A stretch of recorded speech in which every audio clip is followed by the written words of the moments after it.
What up, Buckeye Nation? Welcome to the show. Great day to be a Buckeye. Great week to be a Buckeye. It's just a great time to be a Buckeye, man. National champs, dominating on the field, dominating in the recruiting arena.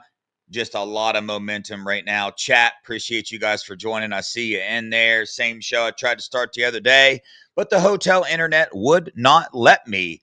Well, here we are. Got a fire show planned for you guys.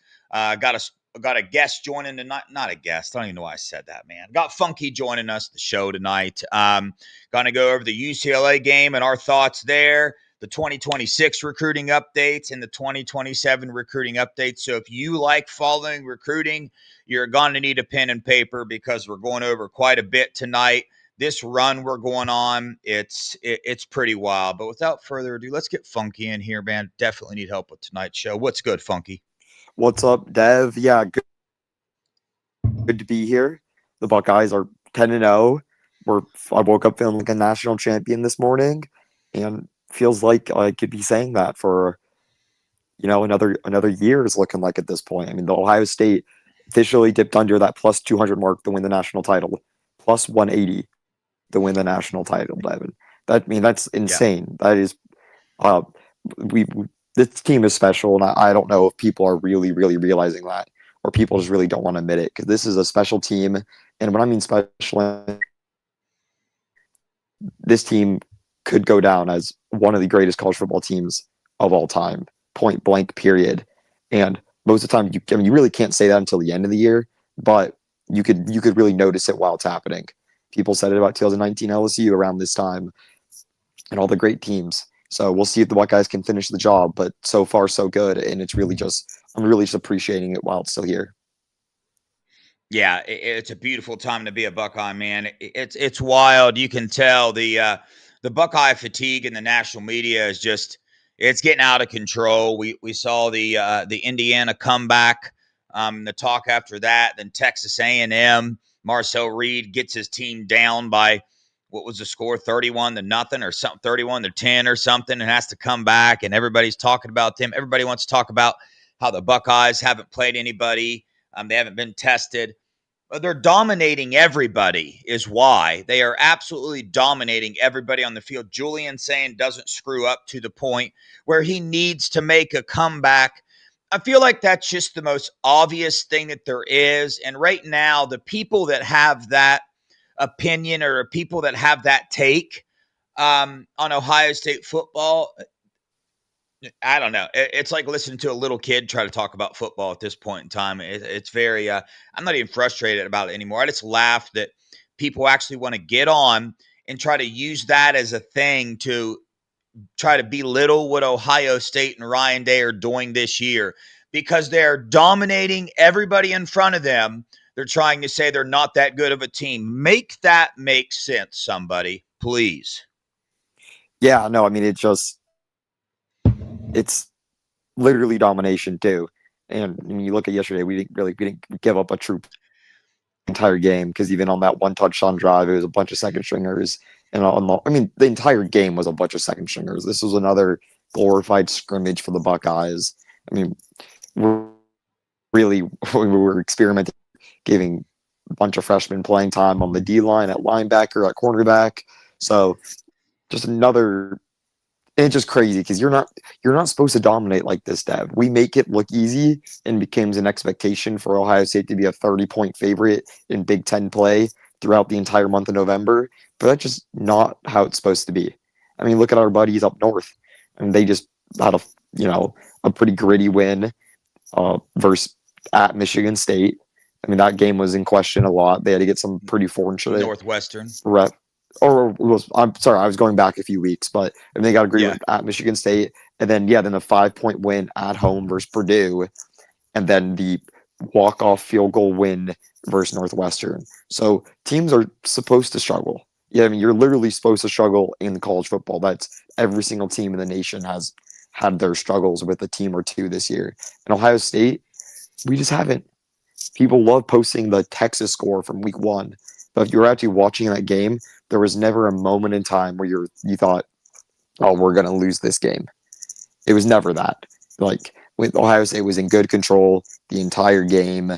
Never had a below like 70% chance of losing in the second half. We haven't trailed for a second in the second half. We've never even been down. I don't think we've even been down a touchdown this year, Dev. I think the most we've been Yeah. down is like a field goal.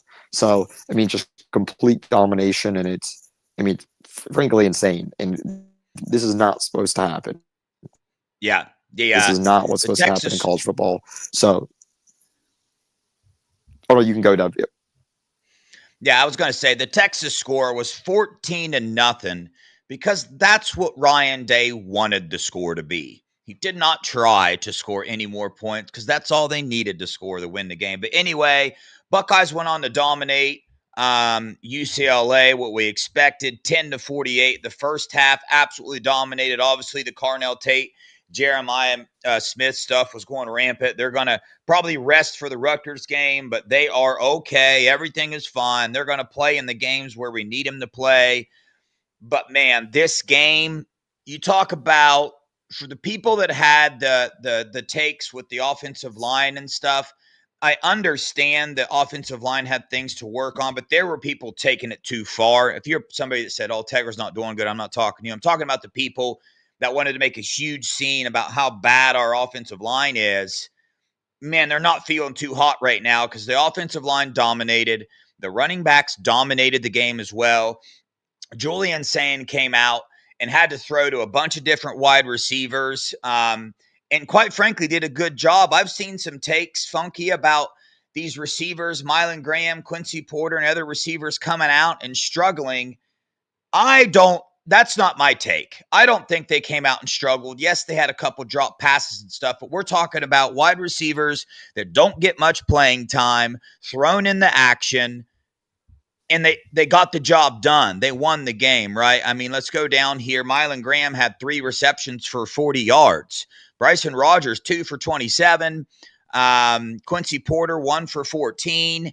I mean, I think they did a well job. I just think the expectations are so high in that receiver room, right, that people want to kind of nitpick a little bit. Kind of like the offensive line. I mean, Gabe Van Sickle came in, absolutely killed the game, did really, really well. Tegra's snaps are finally, he had 24. Gabe had 40-some, I believe. So obviously I think that transition is starting to happen. But I love this. This is the second week in a row where we've got the depth, a lot of run, okay? And the only complaints coming out of these games are people complaining about our depth pieces not looking like starters. And it's like, what are we doing? They're not supposed to look like starters. They don't get the experience that these starters get, right? But they're out there learning, making mistakes now because this is where they need to learn. They need to make these mistakes so they can learn throughout the process. But offensively, like I said, Funky, Bo Jackson, Isaiah West, James Peoples coming on as well. I absolutely love it. This was his best game of his career. The last game was also his best game. He's really, really coming on.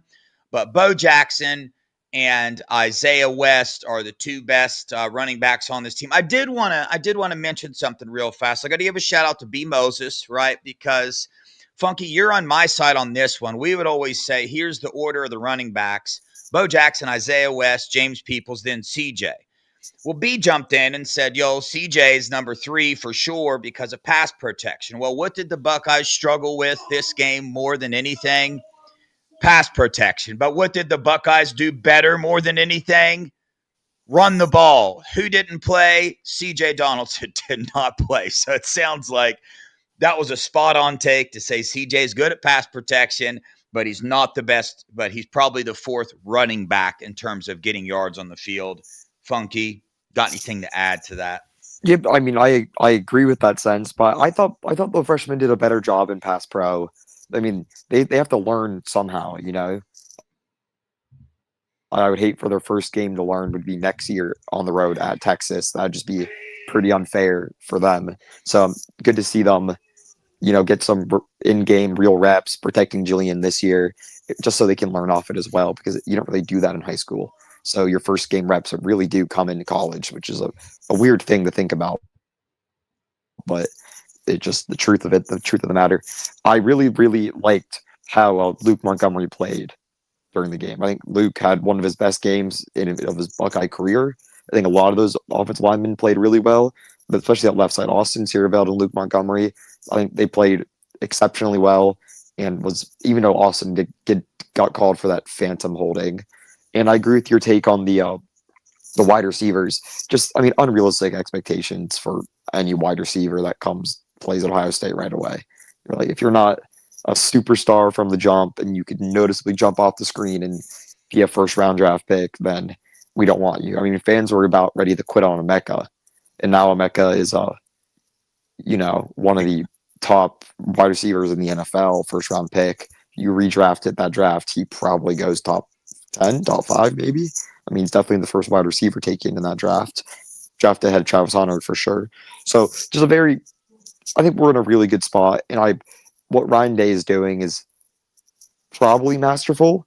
I mean, he learned a lot from last year, so I assume this year he made the right adjustments to lower snap counts, keep guys healthy, and be ready to explode in the playoffs. So I guess we'll just have to see how that turns out in the playoffs. But I'm just excited to get there. These next 2 games are they're equally important in terms of getting to the playoffs. We got to win one of them to clinch our spot in the playoffs. So once we get the 11th win and we clinch the playoffs, I'll be a happy fella and be looking forward to going to the Buckeyes playoff games, because I'm going to go to them, Devin.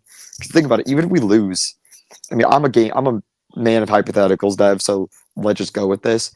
If we lose the Michigan, where are we going to drop to? 4, max 4. We're not dropping below Texas Tech. We're not dropping below Texas Tech. We're not dropping below Alabama or any of these other 2 lost teams. So we probably drop to 4, still get a bye.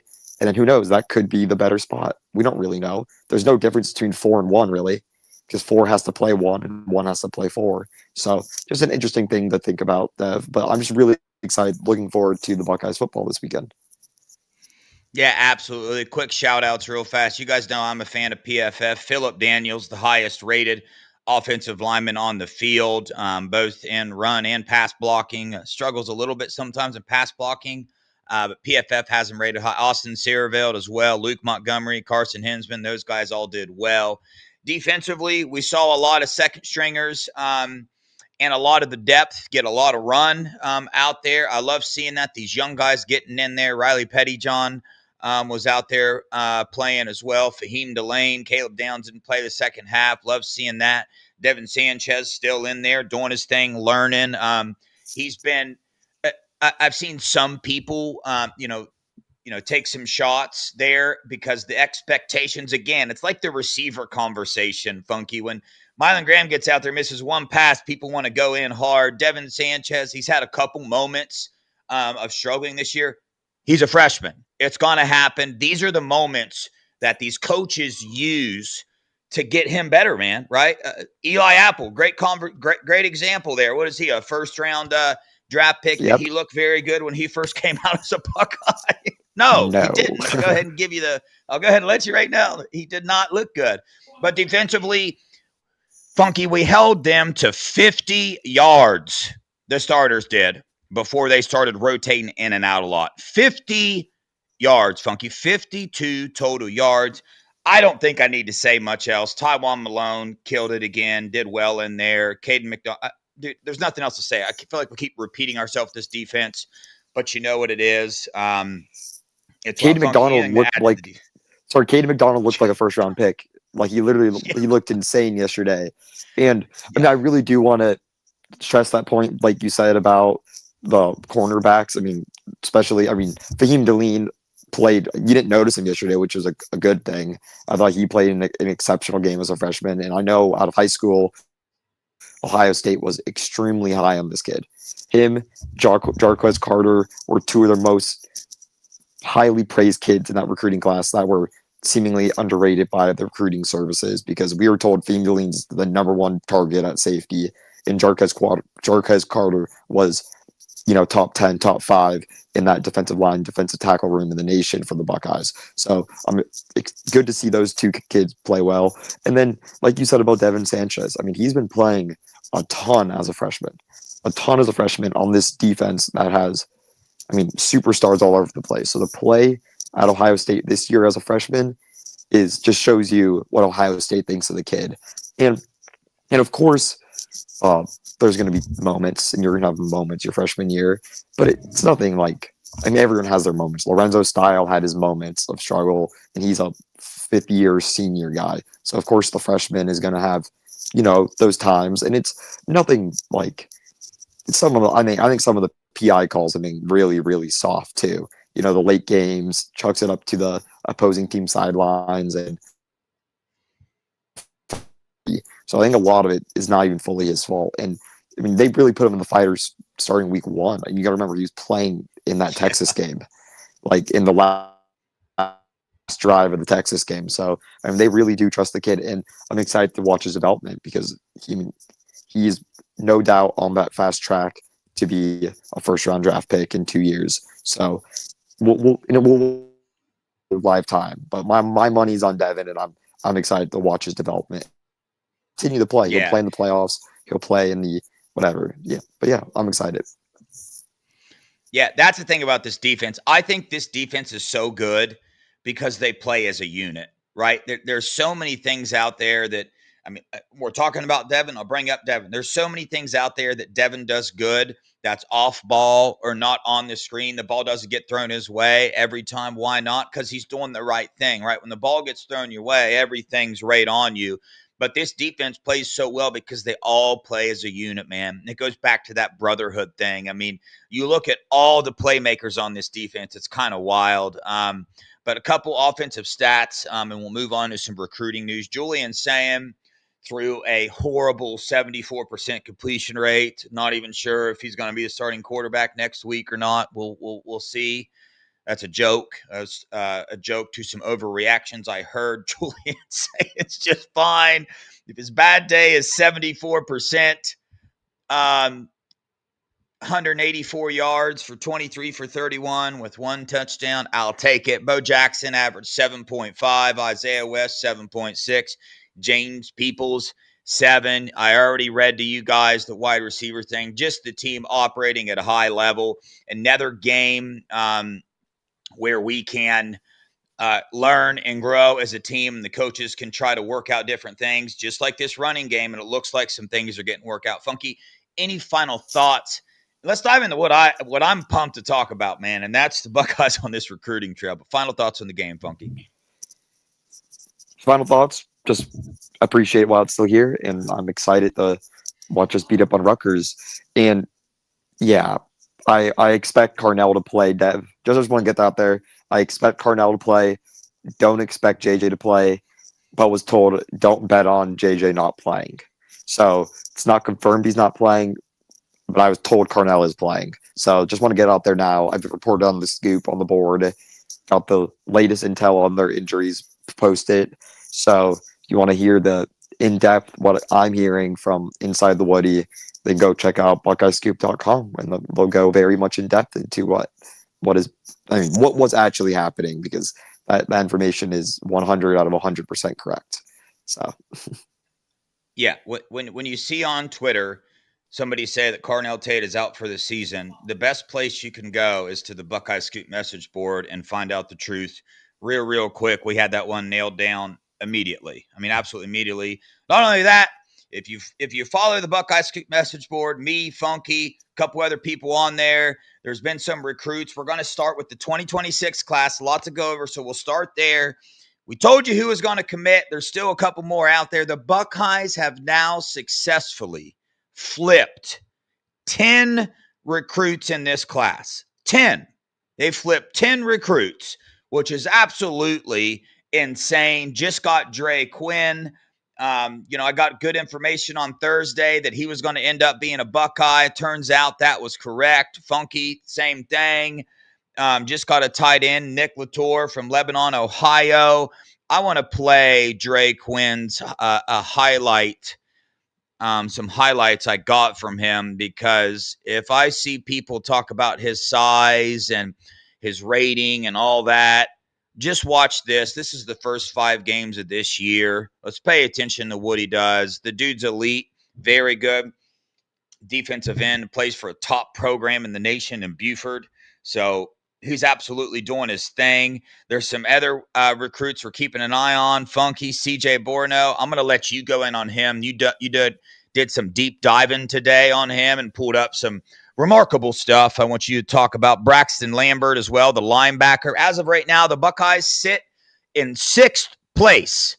If we sign CJ Borno and Braxton Lambert, we will go up to the number 5 class in the nation.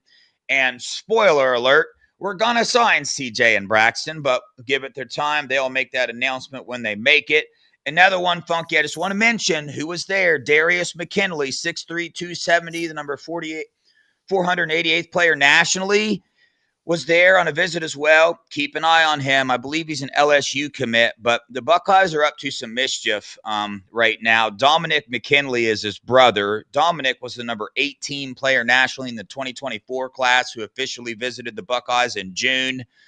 So we'll see Dominic pick up Darius, possibly get Dominic in the portal come January. We will see. It sounded like the Buckeyes have a decent shot there. So what these Buckeyes are doing right now, just in the 26 class, is insane. And they have taken off the safety wheels, man. They are playing the game, and the rest of the nation is not going to like what these Buckeyes turn into on the recruiting trail, but they did it to themselves, Funky. What's up with the 26th class? Yeah, absolutely. Let's start with let's start with what happened this weekend. We got commits from Drake Quinn and the tight end, the in-state tight end, correct? Is that the only two 2026 commits? Yep, this weekend, yeah. Yes. Drake Quinn, what a get that was. I mean, what a get Drake Quinn was. That one was probably the least confident about one of like the main recruits that we had on that we were having on campus this weekend, or at least for me personally. Devin was had more little better information than I did on that one. He was more confident than I was. Ended up being right, nailed that one. But I was not extremely confident. I thought this was still going to be a dog fight with Tennessee and Texas, since I know how much of a priority a pass Georgia area is for these schools. But he ends up committing to the Buckeyes at 6 a.m. my time. So I gotta wake up and open up my phone and saw Drake Quinn committed, and I thought I was still dreaming. Dev, it was early, but and what a great addition. And it's those are the players that you get that really flip your recruiting class, because he's going to rise a lot in the rankings. He's a 4-star or a high 3-star depending on the site, but he'll end up being a solid 4-star because his offer list doesn't lie. And kids like with those offers, and the kid like Miami wanted him, Tennessee wanted him, Texas wanted him. Those kids are studs, and I was very, very excited about that. And we got our tight end back, an in-state tight end. I love taking an in-state tight end, and the kid got an offer and within like 24 hours committed. So the kid wants to be a Buckeye, and I appreciate that. And I'm excited. Athletic kid. He camped at Ohio State, was impressive. Louisville commit for a while. So very, very much a good enough prospect that is looking forward to his time at Columbus and seeing how we can develop these tight ends, because we use them. But I think we have a little better tight end news coming too. That's not the end of the good tight end news, Devin, but we can stay in 2026 for now. Yeah, just to finish off the 2026, man, and give a shout out to the recruiting team, me and Funky and Bill Greene, and everybody that's involved in that over on the Scoop message boards. Been on fire here lately. I did, however, predict Kevin Brown to be a Buckeye. That's a big miss right there. Not going to happen. He's signing sometime this week on the Pat McAfee show with West Virginia, North Carolina, and Ohio State on his list. Fully expect that one to be West Virginia. The Buckeyes got 5 in the class already. And I will tell you, they're not done in the 26 class either.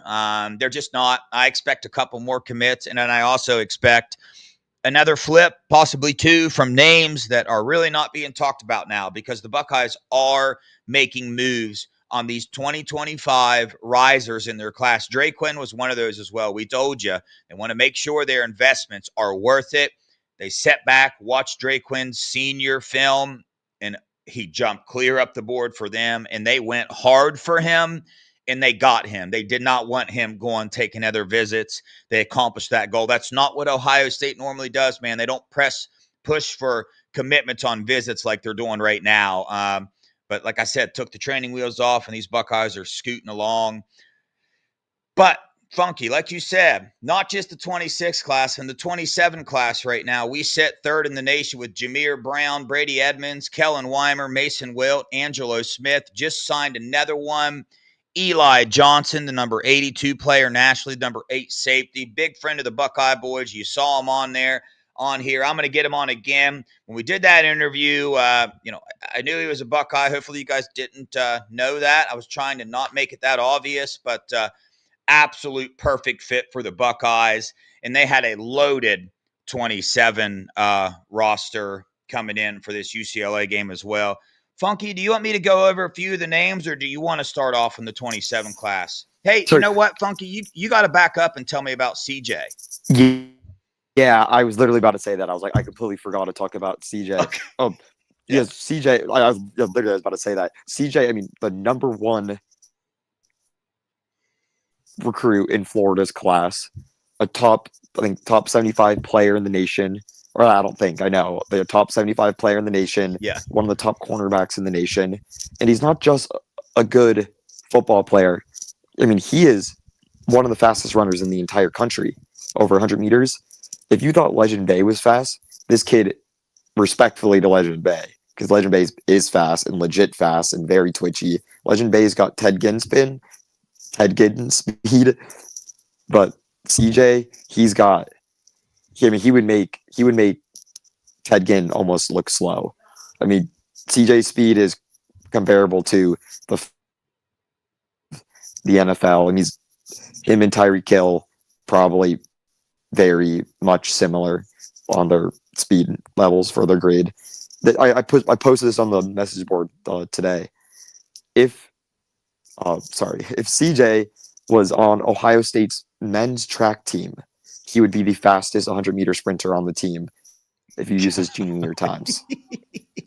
And it wasn't a one-off time either. You can look at all his times. He has about 10 times that are extremely fast. He ran like 10-3, 10-3-1, 10-3-4, 10-3-9, 10-3-4, and then he's like one run of 10-2-2 with a headwind of 3, which is just barely over the legal limit. So he's really, really fast. At Ohio State, he'll probably gain 20 pounds, so he'll probably get a little slower because he's almost too fast for his own good.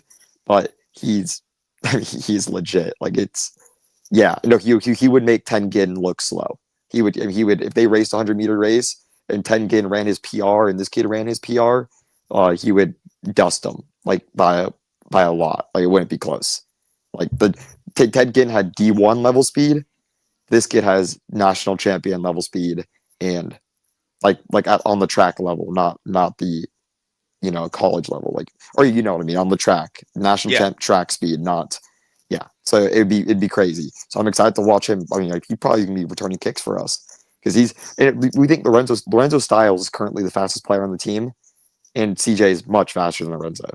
And Lorenzo's, clearly got wheels. We saw him just return a kick for a touchdown. So just kids, we haven't really talked about that much because I didn't even know he ran track, but I heard he was fast. So I looked up his track times and I was like, wait, this is unreal. This is genuinely unreal. So he's a little small and he's definitely going to gain weight, which will make him, probably a little slower because I think he only weighs 170 pounds right now, which is, dang near what I weigh, or not actually, but kind of closer than I would like to think for a football player. But very excited about this possible flip, and you and the bank both predicted this a while ago, and then it seems like the national media caught up to you guys, so it's looking like the Buckeyes are gonna get this flipped on. It should be soon enough. The edit monkey seems like it's been made, so I'm very, very, very excited to have him part of the class because he's a legit star, and he's arguably better than any cornerback we have right now. Arguably, but our cornerback class went from a weakness to probably the best class in the country. So there's no other class that has 3 top 100 cornerback commits. So it's a good day to be a Buckeye, and kudos to OG Walt. Yeah, Coach Walt, absolutely tearing it up. But yeah, shout out Low Styles. First time in 15 years, Buckeyes run a kickoff back. Absolutely love it, man. And yeah, you can see by CJ's film right here, it's not just track speed because you can be fast on a track and get on a football field and not quite look fast. Watch his film. I pulled it up for you guys so you guys can see it. And yes, my sources in Florida feel pretty strongly that this kid's going to end up a Buckeye. So stay tuned there. We'll see. But like we said, the 27 class is off to a good start as well with Jameer Brown in the fold, Brady Edmonds, Eli Johnson got added in there, but we got a couple other crystal balls for some guys in the 27 class, picked up a lot of momentum. Just want to touch on a few of them. Funky has some really good information on a couple of them. The first one I want to pull up is Abram Sesse, the number 35 player in the nation, the number 6 defensive end. I'm going to get his highlights pulled up as well so we can watch them. Funky, I know you got some information today on him. He's a pretty big time player, essentially on that 5-star status type. What do you got on Abram Sesse from the 2027 class defensive end? Yeah, I mean, this 6'5" kid with super lengthy kid, extreme burst off the line, one of the top edge players in the entire class. I mean, exactly what Ohio State's looking for from a prospect. I mean,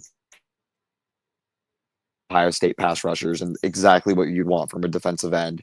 He's on the top of Ohio State's board for edge recruits, which fans love. And they're the guys taken in the first 2 picks of the draft. Just like this year, Arvell Reese, you can argue he's almost an edge. So those guys are taken high in the draft for a reason. So I feel really, really, really confident about his chances to become a Buckeye. Am I still here, Devin? Sorry, I gotta. Yeah.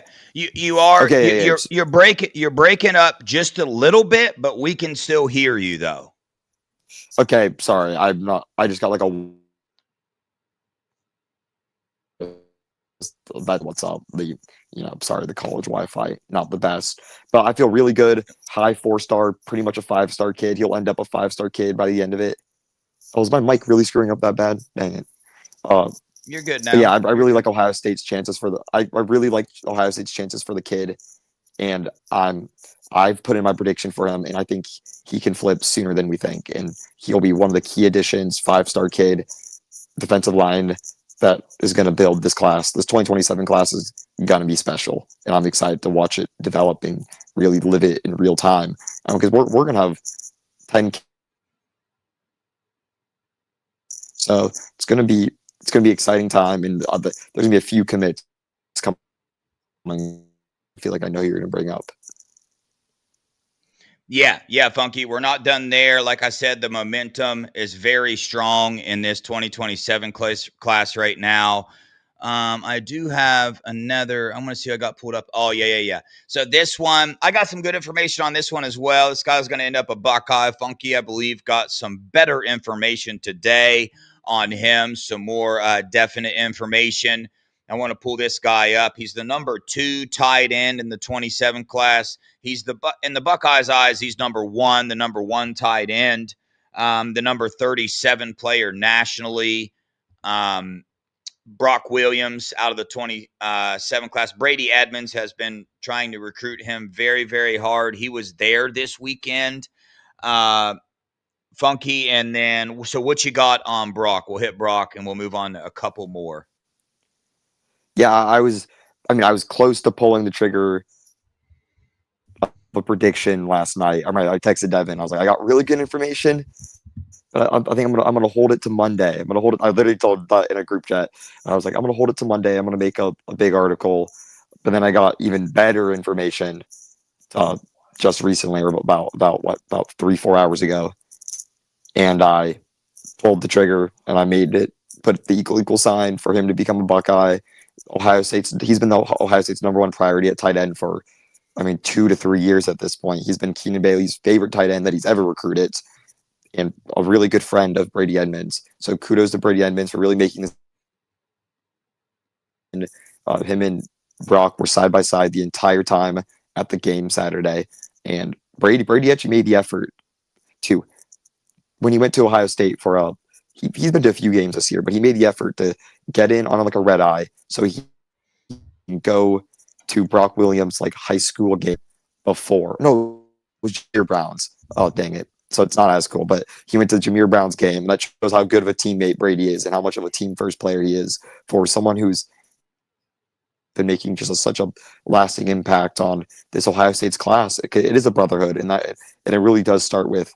I mean, it starts with a team, but it trickles down to who you recruit. And if you recruit good characters, then more people want to be a part of that.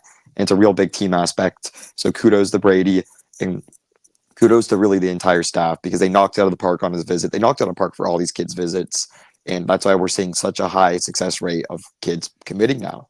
There's a reason because they can feel it. If me and you know it and the players know it, then best believe the recruits know it. So Brock Williams is going to be a Buckeye. He's going to commit to the Buckeyes. I can see this one popping sooner than we once thought. He still has visits scheduled, but we'll see what happens with those visits. I would not be shocked if he shuts down his entire recruitment process, which would be amazing get, and probably the best tight end we've gotten since Jeremy Ruckert.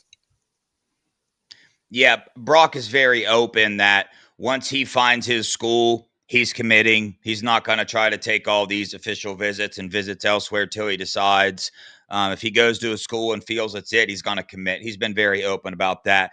But listen, we're not going to talk about all the 2027 guys, but we're going to hit on two more that we're feeling really strong with the Buckeyes on. I already told you about one last week, Brody McNeil.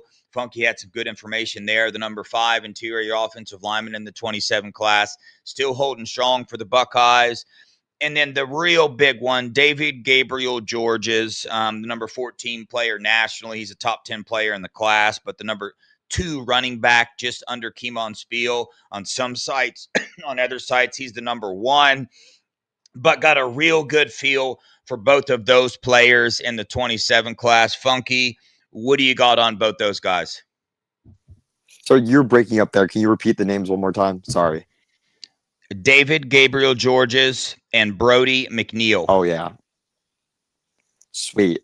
Let's start with DGG, my favorite recruit in the class of 2027. So I'm gonna put it out there. The star running back plays at Tennessee at a prep school, but lives in Canada, but goes to a prep school in Tennessee. So I mean, he's gonna be down to a final 2 of Ohio State, Tennessee, and I got word that there's a contract that on the table that Ohio State and DGG and his family, his recruitment, his people that are surrounding him, his circle, softly agree on, and it's very, very enticing. And Ohio State is going all in on a running back for the class of 2027. There's no one else they rather in the country than DGG.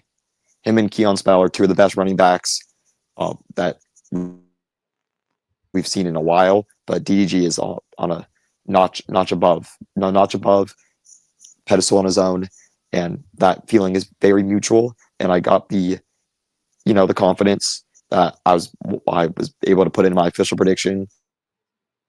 Equal sign DGG equal sign Buckeyes. So I feel very, very good about it, and I'd be shocked this is going to happen in the springtime.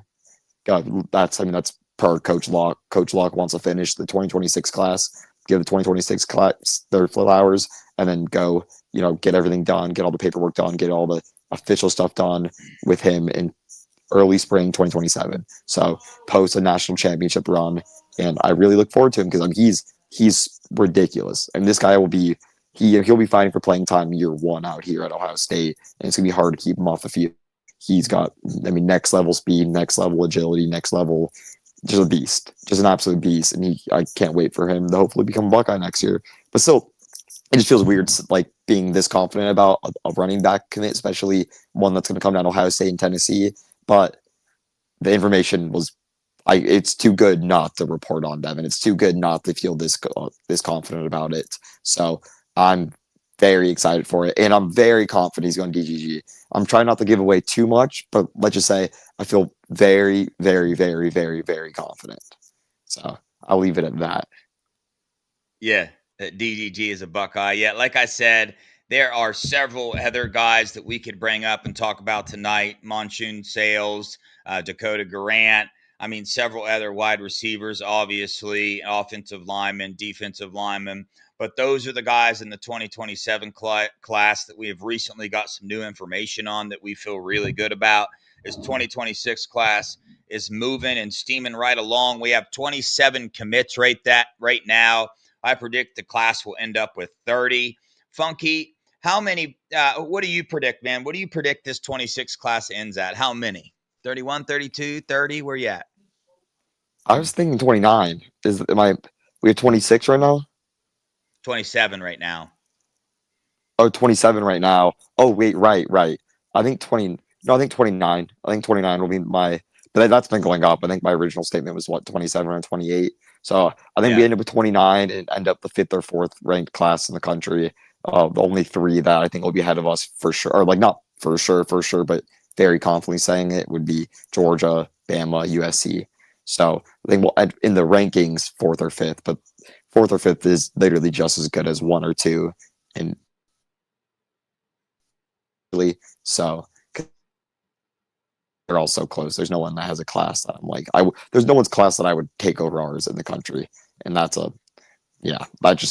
honest truth. I trust our program that much. Yeah, But for yeah, sure. we'll end fifth. Yeah, because Sorry, essentially you can we go. got picks in for CJ and Braxton Rambert to be Buckeyes as well. I feel very strongly about both those guys being Buckeyes.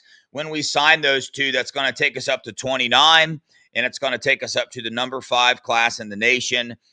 So we'll see, obviously, some of these other top classes, some people are going to decommit from, and some other additions. There's going to be some changing up.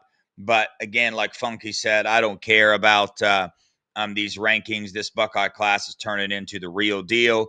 The Buckeyes on the field absolutely dominating. That is why this recruiting is going so well for the Buckeyes. They won a national title, but I'm seeing more and more that recruits care about what you're doing on the field this year, what you're doing right now. These 26 recruits, they're watching it big time. And that's where this momentum is coming from, because the national media might say that we haven't played anybody and we're not sure what kind of team this Buckeye team is, yada, yada, yada, whatever wildness they're coming up with. The people that actually know football, like actually seriously know it, are the people that play it, which are these players. Okay. And they're committing to the Buckeyes. Big time players are doing it. They see what the Buckeyes are doing. They see what Matt Patricia's doing. They see Julian Sands there, what we're doing with quarterbacks, the whole thing, man. So Ryan Day, I mean, shout out to him and what he's got going on. There's really nothing to complain about, Buckeye Nation. I mean, we'll always find something. But with what Ryan Day is doing, look around the nation. I mean, Alabama going down. I mean, just look at it. Look at the how some of these other programs are handling nil and the transfer portal, and look at their culture and look at the issues they have on and off the field, and then look at us, man. It's blessed to be Buckeyes. Let's sit back, right? Let's enjoy this moment.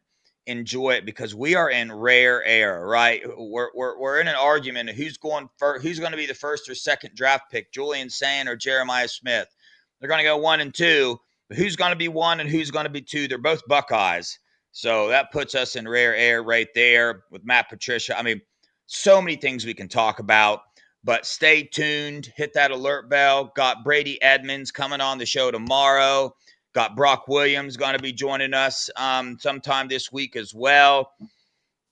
And here on the Buckeye Boys and the Scoop channel, that's what we do. We get these guys on here so you can hear from them yourself. Going to get Eli Johnson back on as well, so we can have a little more open conversation about. Sorry, dude. Troy threw me off in the chat. He said, did Dev just in a roundabout way say that Ryan Day is like Stacy's mom? He's got it going on. Troy, I did. Ryan Day is Stacy's mom right now of college football. So I like that, Troy. That's a good one. But yeah, uh, you know, these injuries with JJ and with Carnell, everybody take a chill pill, relax. Everything is fine. Buckeyes in good health right now, good standing. We're just being precaution, just a precaution. We don't need those guys out there for Rutgers. This is a loaded team. So a lot of momentum, man. I feel like we say the same thing every single show. Got Rutgers coming up, then got the game. Then it's time for the Big Ten title game, which I hope we win. But more importantly, I hope there are no injuries. If J.J. Smith is limping at all, I don't want him playing in the Big Ten title game.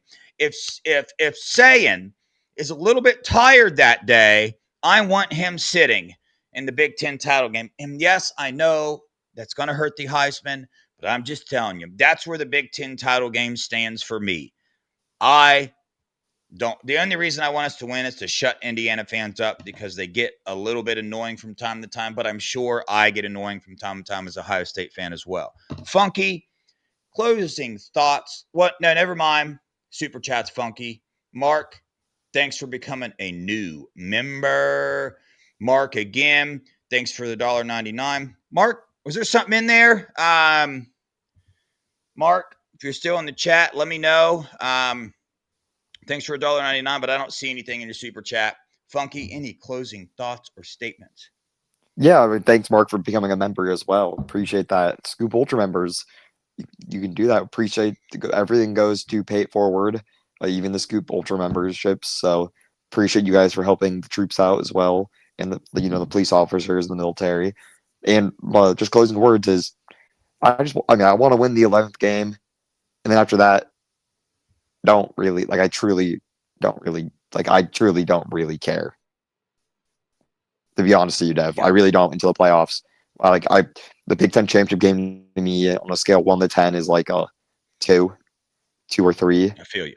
I just don't. I truly don't care. So if we get this 11th win this Saturday, then we're playing with house money and just avoid injuries and then let it rip in the playoffs. Just let it rip in the playoffs. You got to win. You got to win the quarterfinals, semifinals, and the finals. You got to win 3 playoff games, no matter what. So that's what my mind is focused on. If I want to take a loss, I want it to come, in these next 3 weeks. I want to lose.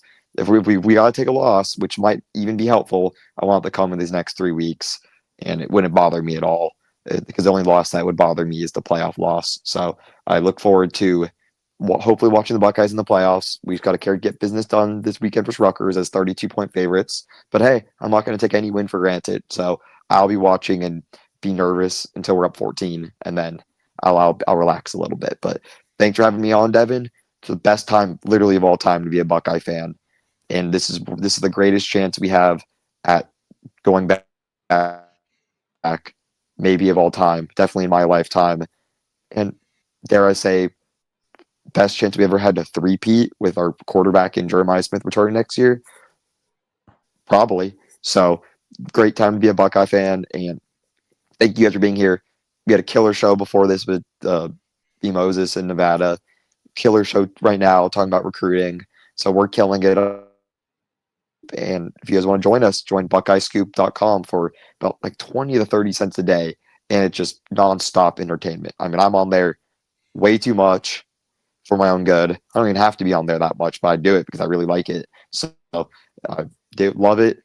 So many good, even more insiders in there that we can't even talk about on the stream. We have the Oracle, the helping technician. I mean, real people within the Woody Hayes on our board. So blessed to have them there, and they write some killer stuff, and it's just a great place to be on the board. So if you can join it, 30 cents a day, definitely worth it, and it helps everyone out and makes it so we can keep doing this. So I appreciate you guys for being here, and thanks for having me, Devin.